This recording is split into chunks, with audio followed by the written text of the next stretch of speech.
Hello, welcome to my third attempt at this video. I've posted on YouTube 3 times and I'm afraid to say I've got the camera angles wrong. So hopefully you can zoom in and make it better. So I do apologise straight away. It's not my best in camera angles. I had my phone on, normally I lock the screen. So apologies straight away. But if you can zoom in, hopefully you can see it better. And what I've got here is a parcel from China, from my friends over there. An update on the SEMA, which I did on my last video. I'm waiting parts. I've got like 4 hours of video to try to get through it to show you what I've been up to.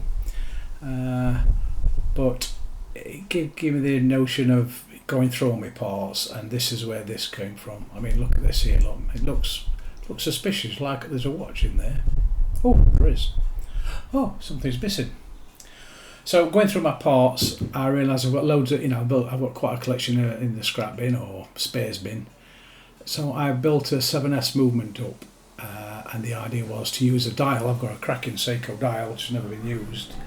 So I bought a case, as you can see there, and it's outstanding. It's fantastic.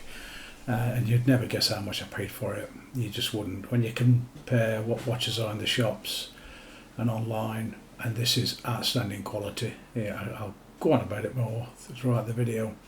But it really is highly polished and a cracking bit of kit. So leave a comment if you can tell me, or if you can guess how much it were. There's the movement, it's 7S. I think it's about early 80s, 82, 83. It's a good movement, runs well. It did run well. However, when I seen how good the watch were and the dial, I thought, you know what? So I bought a movement from AliExpress, an H34, I believe. So it's a Seiko clone. I bought one before. I bought 2 before. They're fantastic, and they're £20. Yes, £20. Yes, I know. So I bought that, and I've just took the dial shock off and put a tiny drop of oil in all the pivots, demagged it, and it's running a treat. So it's not a 7S, it's a Seiko clone, but you can see it there. I believe that's it. I can't see it very well on this screen. But I wanted it to be 100% reliable, and there was a little bit of I couldn't get the dial feet on proper on that one, and I was squeezing it in. I didn't want to push it. But what you can see on there is that the side of that bracelet latch there. Normally you get little holes in where the spring ball pops in, and the metal's that thick. They're not holes. They don't go straight through. They're more indentations. Again, just part of the quality. So it's I'm well happy with it, and you would be too if you bought one. What I'm doing now, breaking the strap. I didn't want to take it out with the spring bars because I didn't want to scratch it because it's so highly polished. And they're the removable links, and it's just a small screw in there, so it's a lot easier and cleaner. Plus the whole damn thing is covered in cellophane, really thick cellophane, so it really is well protected. You saw me opening the case with my very old and rusty snappable blade, but it does the job. It's very it's like the other one, the GMT. It's Rolex-esque. It's got that similar sort of case back on. I have got a kit to take that off, but it went that tight, which is fine by me. I'm looking in there now. It's just quality. I mean, the side walls are good 2-3 millimeter thick, roughly. Yeah, it was just quality. You just can't beat it for amount of pounds. Looking at the movement now, it runs fine. It's date, obviously. The only thing I problem with this is it's the stem. You saw a quick glance of the dial there. That's what I'm going to get. You've probably seen it before on my intro. And when you buy these stems, a lot of these watches, the crown position can be at the 3 o'clock or a bit further down, about the 4 o'clock, slightly before the 4.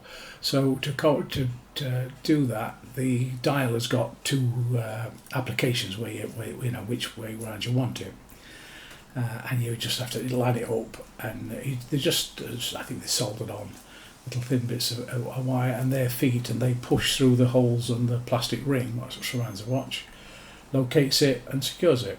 You've just got to make sure you cut the right two off or you're buggered. Yeah, that would be good. So I double check and check again, because it's very, you know, with the date, wheelbit is, some of my watches, the crown's at 3, some of the crown's at 4, so it's triple, quadruple checks to make sure I get it right. You just pop them off, and the dials pushes on. It's simple. The only thing I have learnt with dials, and I learnt this on pocket watches, is you don't clean them. I've tried to clean them. I've put water. I've tried fluids, and I've never done a good job. And so sometimes I've wrote them off. So what I'm doing now, I'm setting the watch to mechanical midnight. You just turn it clockwise till the exact moment the date snaps over, and then the hour hand is at midnight. So when you put your hour hand on, obviously you said it's 12 o'clock. I struggle with this sometimes, but it went well on this watch. The new hands, and they can be quite difficult to get on because they're not original equipment, so they may be a bit tight. But that's good, because once you get them on, they're nice and secure, and they're not that bad. The second hand, however, that's because it's only, I don't know, 0.2, 0.3 pivot, and you have to line it up on there. So. But as you can see with these went on pretty straightforward, really. I had so many good camera shots on this, but the damn thing didn't work. Furious about it. So I've put the hour hand on there, and I've just rotated it round. I've set it to 6 o'clock, because once the hour hand is set, then the minute hand you can set it, as long as it's on the hour and you set it to 12 o'clock, you can put it on 3, 4, 5, whatever position, and then you put your minute hand, and that has to go to 12 o'clock. So I'm going to set this watch up now for 6. The hour hand's set to the date, so that's perfectly fine. You always rotate it around a couple of times, make sure it's not dragging. It has to be even and parallel with the dial, obviously.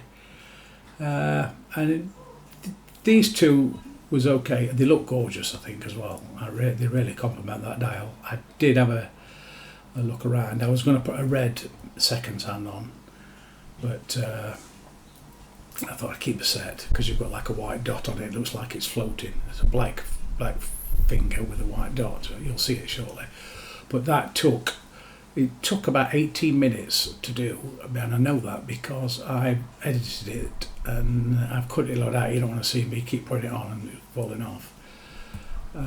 So I've cut 18 minutes of me just getting the seconds hand on, because you've got to get it on. As I say, it's really, really thin and fine, and then you have to push it on. And if you push it on and it's not on, it'll shove down the axle or the arbor, and it'll snap it. It'll snap the arbor, because the arbors are very hard, but they're very brittle and they don't want to bend.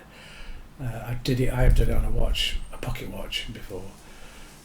So you've just got to find that balancing point. But I won't say struggle. It took me lots of attempts. I kind of like doing it, because when you get it, it's nice. But I'm hoping I've left a couple in so you can see. But you can see, you get it all up, falls off, get it up again, falls off. And I ended up doing it. I tried to hold it level as I push down. What I thought I was doing here is, if you know, when I'm pushing it down, it's not level. I'm trying to keep it level. Obviously my finger's no good. So, because if you think about it, you're shoving a pipe, a small tube, over a rod. It needs to be level. It's not going to go in, especially a tight fitting one, obviously. But yeah, this is it's quite good to watch, because I know I did it in the end. But I just kept this in just a bit of a thing to show you, but it took me a long time. And when you get to this stage and it's in, the watch is running. This watch has got a hack, which means you pull the minute hand out, it stops running. So I always do this when it's running. because then when you'll see when soon the second hand goes in, you know you've got it. So you don't want to be pushing it down if your second hand's not rotating. And there you go, there you have it. It's going. So now you're seated, you can push it on, level it up. When you level it up, you sort of push down further one side than the other, that sort of thing. And then obviously I ain't got to, I ain't got to compromise on the other hands. I ain't got to touch them. So that went all right. I enjoyed doing it. The stem is a tricky one, and that continues to be tricky because this is a diver's watch, and it's got a screw-in crown. So you put your crown into the rest position, fully down, and then you screw it on on a male thread, what's sticking out from the watch in the case, and that pulls your crown in, pulls it further into the watch, but makes a good seal. However, on this watch, the stem I've got, you push it in, and it not go in anymore. But that's your winding mechanism, because you manually wind this one as well as automatic. So it's sort of sticking out of it. So you've got to cut it exactly at the right bit where you push it in with the watch, and it's at the neutral position for the watch. But it's also got to be enough so when you screw it on that piece on your watch case, it goes in about 2 millimeters. Or maybe 1.5 millimeters. Sounds a bit complicated. You might see what I mean later on in the vid. But so what you do, you take it out and you just keep cutting it and grinding it. You cut it a couple of times, but when you get near it, it's just grinding. I think I overcooked it a bit. I think I took a little bit too much off in the end. But what I'm doing now, I'm taking the stem out. The stem with the blow handle on, that's just a temporary thing. That's just while you're building it and constructing it, just to make it easier to control. You get, as I say, you get a stem with a screw-in crown. You get a screw-in crown only, so you have to screw your crown onto the stem. That sounds complicated, but the watch is going in. Went in fine. A little bit, obviously, you've just got to make sure your stem lines up and your date lines up in your date window. But you can see there, look, just if that was too long, that wouldn't thread in, and if it's too tight, when you screw it in, it'll screw into the watch case and possibly damage it. So I need to get to the bottom of that. Watch this space. But at the moment you just do it, you've just got to be fine and careful. So I believe I've got the stem in now, and so I'm just applying a bit of grease to the stem. Because when that engages, what it engages with is several levers and springs. Yeah, so I put that on. You can see those threads sticking out to the right of the watch case. Just line it up, and that's it. It goes in. I think now you can see how much sticking out. I clearly want to do a little bit more off. I got it very close, and I just used the verniers to try. There you go. To try and cut a little bit more off now, because the one thing you don't want to do, if you cut too much off, you're knackered. You need a new stem. I've got a supply of generic ones, but I don't know if they'd work or not. I don't want to try and find out. So it took, again, this was about 40 minutes. So I've had to cut a lot of this out, because you really wouldn't want to watch me doing all that. It just come around. The GMT I did was a lot easier. I got that quite quick, and that was lovely. But what I'm going to do, my next project is look at modifying the stem. I'll see where it's hanging up, and I might just have to put it in the lathe and just turn a bit down, because you've got like a square section what the sliding clutch goes on. I think that might be just too long. So the watch is going in the case now, definitely. And there we are. I've just got to close the strap,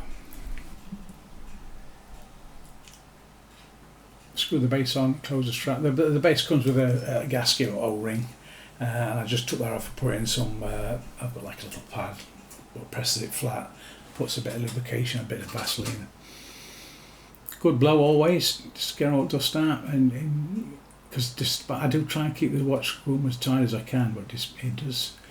You see dust everywhere sometimes, or little fibres. So get that on. I do nip it up off camera with my watch parts. My watch back winding parts, I should say. So this is just me closing the strap up. It's still covered in Vaseline. Vaseline. I've got Vaseline on my mind for some reason. It's still covered in protection in the cellophane, and well, I just pull enough off to enable me to do what I want to do, because it's pointless, while I'm working on it. It's just extra protection. Just a bit fiddly, but there's about 5 links each side of the strap, for plenty of adjustment. Because the stuff is, when you buy things from China, they must be very, very small out there, because the what they consider large, I think in the West we call it medium. Looks like the screws in. Get it in. Grand. And now look at this. This is a cracking bit. I do like this bit. There's the watch. And there's the numbers. 8 seconds, 280 amplitude, 0 beat error. Yeah, can't get better than that. And the grand reveal. Little technique I learned from Mr. Spielberg. And there's a watch. I mean, look at that. It wants a bit of a wipe down, because it's I've just finished it, so I just stuck it on my hand, and but that is cracking, and you will not believe how much this costs to make, and it's gorgeous, and it keeps cracking time. It's got no beat error. I love it. It's really, really nice. I might do some more. Now there you go. I hope you like it. Don't forget to like, subscribe, and enjoy. I'll see you next time. Goodbye from the It's Time Studios.